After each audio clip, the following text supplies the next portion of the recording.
Corona की दूसरी लहर ने देश को बुरी तरह से प्रभावित किया है।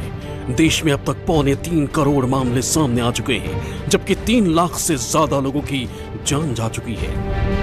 महामारी की कमर तोड़ने के लिए हर संभव कोशिश हो रही है। महामारी की दूसरी लहर पर ब्रेक लगाने और तीसरी लहर की आशंका के बीच वैक्सीन को सबसे कारगर हथियार बताया जा रहा है, लेकिन टीके की कमी की वजह से यह अभियान कुछ कमजोर पड़ता दिखाई दे रहा है।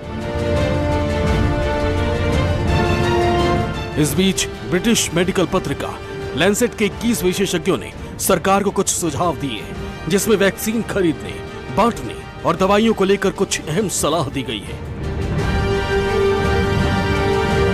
मेडिकल साइंस पत्रिका ने जो 8 सुझाव दिए हैं, उनमें टीका खरीदने की केंद्रीय प्रणाली हो, अस्पताल, ऑक्सीजन, दवा, कीमतों में पारदर्शिता हो, फेक न्यूज रुके, साक्ष्य आधारित जानकारी हो, सभी क्षेत्रों के मानव संसाधनों का इस्तेमाल हो, राज्य सरकारें टीका लगाने की प्राथमिकता तय करें, सामुदायिक जुड़ाव और जन भागीदारी पर जोर हो, आंकड़ों में पारदर्शिता, जीनोम सीक्वेंसिंग में निवेश, नौकरी खोने वालों को आर्थिक मदद मिले।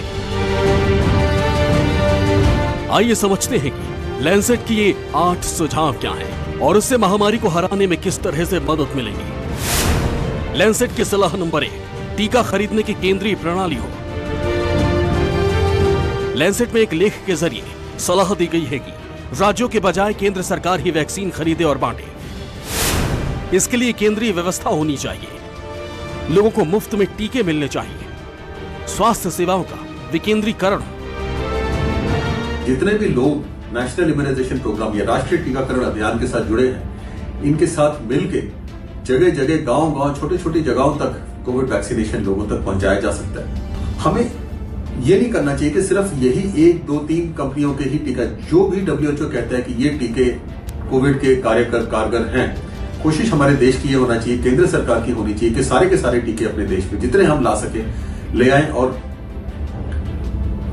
सरकारी, निजी दोनों ही जगहों पर ये उपलब्ध होने चाहिए। जितनी ज्यादा जगहों पर उपलब्ध होगी, जितनी आसानी होगी लोगों को जाके टीका लगाने की, उतना ही ये टीकाकरण अभियान सफल होगा। क्योंकि एक जिले की स्थिति दूसरे जिले से अलग हो सकती है। इसके अलावा पत्रिका ने ऑक्सीजन, दवा और अस्पताल को लेकर भी अपनी बात रखी। लैंसेट की सलाह नंबर 2, इलाज में पारदर्शिता होनी चाहिए। अस्पताल, ऑक्सीजन, दवा और कीमतों में पारदर्शिता रखने पर भी जोर दिया गया है। लोगों पर इलाज खर्च का बोझ कम होना चाहिए। इलाज खर्च स्वास्थ्य बीमा में कवर होना चाहिए। राज्य सरकारों का रुका हुआ फंड जारी हो। जिस वक्त देश महामारी के संकट से जूझ रहा है, उस वक्त फेक न्यूज भी काफी ज्यादा नुकसान पहुंचाती है। ऐसे में पत्रिका ने फेक न्यूज पर लगाम लगाने की बात भी कही। लैंसेट की सलाह नंबर 3, गलत खबरों पर लगाम लगे। ब्रिटिश साइंस जर्नल लैंसेट के विशेषज्ञों ने सरकार को महामारी के दौरान गलत खबरों को लेकर भी सलाह दी है, जिसमें कहा गया है कि कोरोना से जुड़ी फेक न्यूज पर रोक लगे, साक्ष्य आधारित जानकारी का प्रचार हो, उपचार से जुड़े अंतर्राष्ट्रीय दिशा निर्देश शामिल हो, ब्लैक फंगस को रोकने में मददगार जानकारी हो।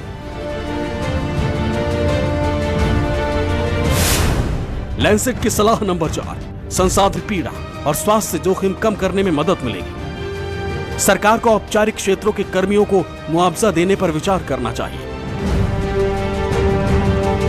आपको बता दें कि Lancet citizens commission of reimagining India's health system की शुरुआत पिछले साल दिसंबर में की गई थी। इस समूह में 21 विशेषज्ञ शामिल हैं। कुछ दिन पहले भी साइंस मैगजीन लैंसेट ने कोरोना महामारी को लेकर केंद्र सरकार की आलोचना की थी। उस वक्त पत्रिका ने महामारी के लिए सरकार की नीतियों को जिम्मेदार बताया था, जिस पर काफी विवाद हो गया था।